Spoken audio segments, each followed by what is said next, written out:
증여라는 개념을 좀 설명을 좀 드려보면 증여는 이제 살아있을 때 주는 거예요. 그러니까 받은 사람이 증여세를 내는 건데 10년이 지나야 초기화가 돼요. 그래서 이 10년 주기가 그거예요. 결국은 증여재산 공제를 알아서 미리미리 좀 줘야 된다라는 거죠. 그 미성년자는 2천만 원까지밖에 또 못 줍니다. 그래서 태어나자마자 주란 얘기를 가장 기본적으로 좀 많이 말씀은 드려요. 좀 와닿지 않을 수도 있겠지만. 왜냐하면 태어나고 나서부터 줘야 주고 나서 10년이에요. 그러면 10살 됐을 때 또 2천만 원 줄 수 있고. 그러네. 가끔 그래서 이런 질문 하세요. 나 이제 내 아이가 30살인데 그동안에 모아놨다 내가 30년을. 10년에 이걸 주고 10년마다 줬어야 되는데. 아, 그렇게 해야 되는구나. 어머, 나 오늘 너무 큰 거 배웠어. 20살 됐을 때 4천만 원을 얻을 수 있어. 아니 근데 친구는. 사실 우리 선생님도 혹시 그런 플랜을 좀 짜놓으셨는지 아니면은 본인은 하지 못하는 어떤 그런 여건에서 우리한테 말씀만 해주시는 건지.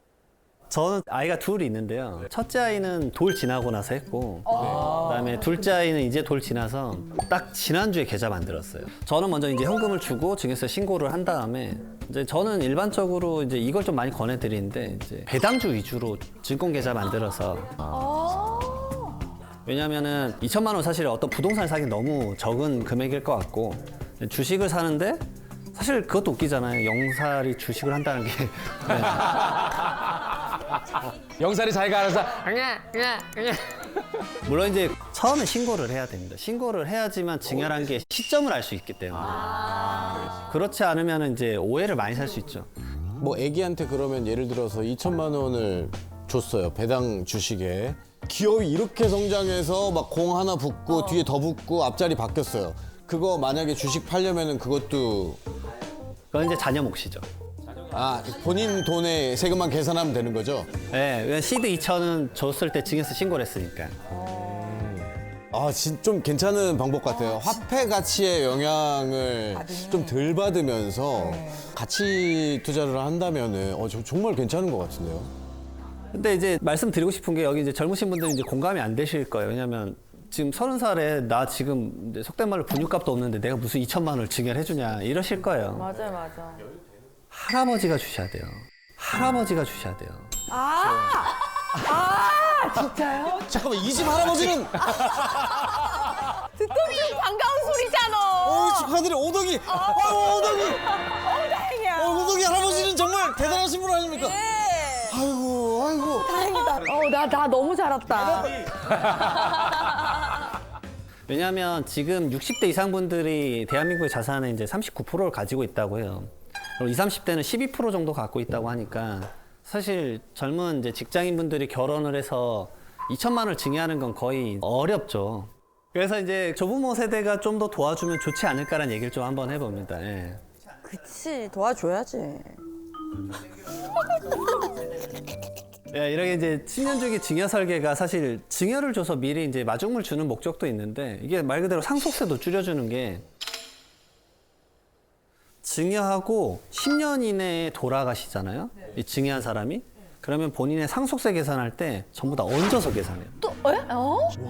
중요한 경우에는 무조건 10년 이상은 살아야겠네요. 네. 그거 어떻게 맞춰? 10년 보장 받아야죠. 안 그렇게 될 수도 있잖아. 이걸 사전 증여 재산이라고 합니다.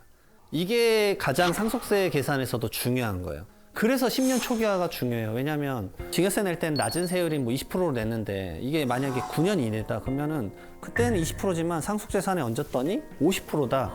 그러면 차익인 30%를 세금으로 추가로 내야 됩니다.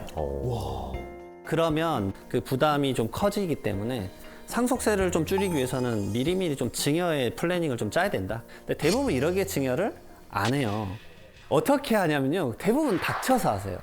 돌아가시기 전쯤에 말씀을 하세요. 이제 좀 힘드실 것 같다. 이래 말씀을 하면 그때 갑자기 허겁지겁 이제 부모님의 계좌에서 돈을 빼요.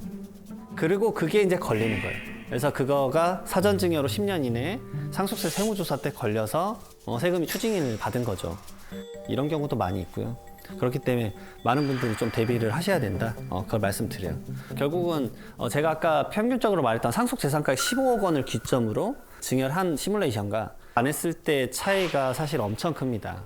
그래서 한번 세액 비교를 한번 보여드리면 15억 정도 재산이 있었고 그 다음에 10년 단위로 이제 증여를 했다고 가정한 절세 플래닝을 좀 짜야 된다. 그럼 당연히 증여세는 안 나오겠죠. 왜냐면 증여재산 공제액수만큼만 했으니까. 근데 절세 플랜을 안 하게 되면은 우선은 증여세, 그 당시 내지 않았던 증여세, 거기다 상속세는 전부 다 증가됩니다.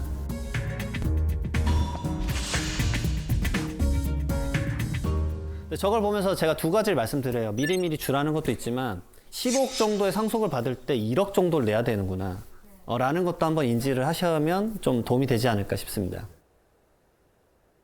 이렇게 이제 10년 주기 증여 설계가 좀 다양한 이슈가 있는데 그럼 이건 증여인가? 생활비도 증여인가? 뭐 이런 것들, 그런 것들의 이슈가 있거든요. 그 예를 들어서 이제 50대 여성이 황보라 씨가 네. 30이 넘은 성년이지만 취업을 하지 못하고 있는 이제 오더기가 있었어요. 그래서 시뮬레이션. 이제 나중에 일이야. 나중에 일. 예를 든 거니까. 아들 오더기한테 네. 이제 독립하지 못하니까 집에 얹혀 살고 있잖아요. 그래서 아들한테 용돈도 주고 보험도 가입시켜줬어요.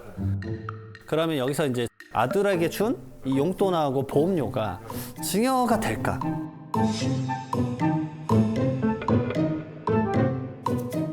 너무 어렵다. 보험료 쪽으로 가보면 종신보험이라고 가정을 해볼게요. 그러면 보험료를 납부한 사람이 뭐 아들이라고 해볼게요. 그리고 피보험자, 이 보험계약 돌아가시면 그럼 수익자가 누구냐? 아들이다. 아들. 이 형태 때만 이게 상속세에 포함이 안 돼요. 상속재산으로. 근데 여기서 퀘스천이 하나 있어요. 계약자가 아들이잖아요. 네. 근데 지금 오덕이는 경제적 능력이 없잖아요. 네. 그냥 계약자만 아들이고 실질적으로 돈을 누가 줬죠? 엄마, 아빠. 엄마가 줬죠? 상속재산에 포함되죠. 이렇게 되는 거예요. 나 지금 태아보험 들었는데 벌써. 아, 그건 별개고요. 오동이 엄마 나 오늘 나 재밌어 죽겠어. 아주 주책이 아주. 그 다음에 이제 용돈은 결국은 생활비잖아요. 네. 생활비는 가액에 정해져 있지 않아요, 세금에서는. 네. 결국은 생활비의 본질이 뭐냐? 일시적이고 소모성이어야 돼요. 사회 통념상 지켜지는 거. 근데 그걸로 주식을 사거나 자동차를 사거나 부동산을 사는 자산 형성을 하면 그건 증여예요. 네. 물론 쉽게 잡을 수는 없겠지만. 이거는요. 최근에 네. 한 대학 사이트에 이게 올라왔었어요. 진짜요? 네. 대학생이 자기가 한 달에 용돈을 1,000만 원 받는다고 자랑질을 한 거야. 그랬더니 누가 그걸 신고를 했어요. 신고를 해서 이게 난리가 난 거야. 왜? 세금을 내야 된다. 뭐 이런 식으로. 그러니까 이게 용돈이 아니다. 1,000만 원 정도면. 여기 이제 논란이 벌어진 거예요. 용돈의 범위가 어느 정도냐. 아니 근데 형님은 대학생이 아닌데 거길 왜 들어갔어요? 남의 대학교를 왜 들어가시는 거예요? 제가 요즘에 대학원을 다녀요. 아 그래요? 만학도예요? 그래서 생활비에 주의할 점은 뭐 이렇게 많이 받았다라고 말하지 말라 뭐 이게 아니라 자산을 형성하시면 안 돼요. 자산. 아 그걸로 시드로 쓰면 안 된다. 특히나 부동산 같은 경우는 등기부등본이 명확하게 남잖아요. 근데 그런 것들이 내가 취득가액을 소명을 못 할 텐데. 왜냐하면 주택 같은 경우 취득할 때 취득자금 소명서라는 걸 써야 되니까 그런 이슈가 있다는 걸 꼭 알아두시고요. 유사한 케이스로 이것도 있으실 거예요. 직장에 취업을 했어요. 그러면은 자녀가 돈 번 거는 자녀 명의로 다 모아놓자. 그리고 엄카 써라. 엄카 찬스라고 하죠. 네. 자, 그러면 이거는 과연 증여일까요, 아닐까요? 증여가 그거 아니지 않아요? 피부양자의 생활비는 비과세예요. 그러니까 말 그대로 부양을 해야 되니까. 근데 부양받을 자가 자기의 자력이나 아니면은 뭐 근로 같은 능력으로 본인 생활 영위할 수 없다 그러면 이제 피부양자로서 부양을 좀 받아야 되겠죠. 근데 아까 말씀드렸지만 본인이 소득을 벌잖아요. 그러면 이제 이 카드를 긁게 되면 이거 전부 다 약간은 증여성질로 보는 게 명확하게 될 것 같아요. 근데 카드 출처를 그렇게 정확하게 따질 수 있나요? 내가 썼는지 네가 썼는지. 맞아요. 사실 세무서에서도 이거를 막 다 보고 있지는 않아요, 사실은. 근데 여러 가지 이슈가 있을 수 있죠. 자, 제가 예를 들어서 세무조사 때 이 경험했던 기법들을 말씀드리면 부모님은 예를 들어서 서울에 살아요. 근데 자녀가 이제 뭐 예를 들어서 부산에서 근무를 해요. 근데 엄마 카드가 자꾸 뭐 어디 편의점, 부산점 찍히는 거예요. 이건 100%네. 와, 무서워. 왜냐하면 대한민국은 그 사용 기록들이 다 나오잖아요. 그치. 어머. 그리고 이제 카드를 사실은 주면 안 돼요. 이게 여신관련법에 따라 가지고 1년 이하 징역이나 1,000만 원을 낼 수가 있어요. 네, 이런 부분들이 있기 때문에 좀 조심을 해야 되고 그 다음에 많이 물어보시는 게 사실 이거예요. 차용증. 차용증. 그러니까 뭐 예를 들어서 김현욱 씨가 얼마 전에 아파트를 샀다. 네. 근데 매입하는 과정에서 네. 부모님한테 좀 돈이 부족하니까 한 2억 원 정도 빌렸어요. 차용증 쓰고 5년 있다 갚을겠다. 이래 나눠서 갚겠다. 차용증을 썼어요. 그러면 이거를 증여로 볼까요? 근데 이거 차용이잖아요, 정확하게. 예. 예. 그리고 제가 만약에 이자를 좀 드렸다면 확실하지 않습니까? 아주 정확하게 잘 알고 계세요. 오, 역시. 근데 국세청에서 1억에 차용증 쓰더라도 추징된 케이스가 있어요. 오. 이자를 현금으로 줬다고 했는데 기록이 하나도 없었어요. 그렇지, 없지. 보통 그렇게 하는 사람 많을 텐데. 그러게 하면 드러나지가 않잖아요. 그러네. 결국은 증거 내역이 있어야 되는데 없었던 거예요. 그래서 증여로 추징된 경우가 많아요. 그래서 이제 이자 이체한 내역에 대해서도 기록을 만들어 놔라. 우리 통장 메모 쓰잖아요. 아버지한테 뭐 원리금 상환함 이런 걸 써놔야지 이게 증거가 되지 않겠냐. 요즘 인터넷 뱅킹 할 때 이렇게 쓸 수 있으니까. 네, 맞습니다. 거기에 이제 적요라고 하죠. 그 적요를 꼭 쓰셨으면 좋겠고요. 사실 좀 더 디테일하게 나가면 이자가 법에서 정한 이자도 있습니다. 이자를 적게 줘도 그것도 증여예요. 그래요? 네. 몇 프로일까요? 법정이자 2%? 2.3. 지금 법에서 정하는 이자는 4.6%예요. 4.6%. 아, 그게 공식으로 기준이 있는 거예요? 네, 이게 법이 이제 약간씩 바뀌는데 꽤 높네요.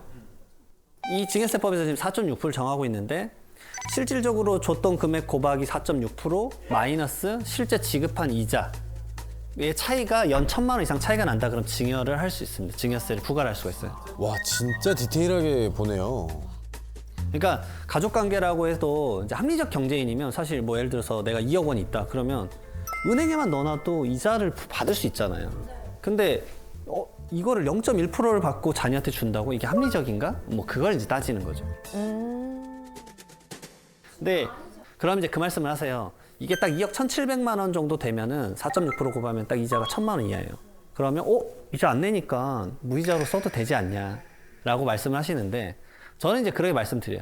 그러면 과연 믿을까요? 그렇죠. 이상하죠. 누가 합리적 경제에 2억이라는 돈을 빌려주는데 이자가 1원도 없다는 걸 믿어주겠냐. 그러네. 그리고 이제 이자 소득에 대해서 원래는 세금을 내야 됩니다. 왜냐면 이자 소득도 소득이잖아요. 그쵸. 디테일을 하자면 그럴까지 나가야 되기 때문에 생각보다 간단하게 좀 생각하지 않으셨으면 좋겠다라고 좀 말씀드려요. 가끔 뉴스 보면 이런 경우 있잖아요. 아파트 같은 경우에 시세보다 굉장히 싸게 거래가 된 거예요. 맞아요. 네.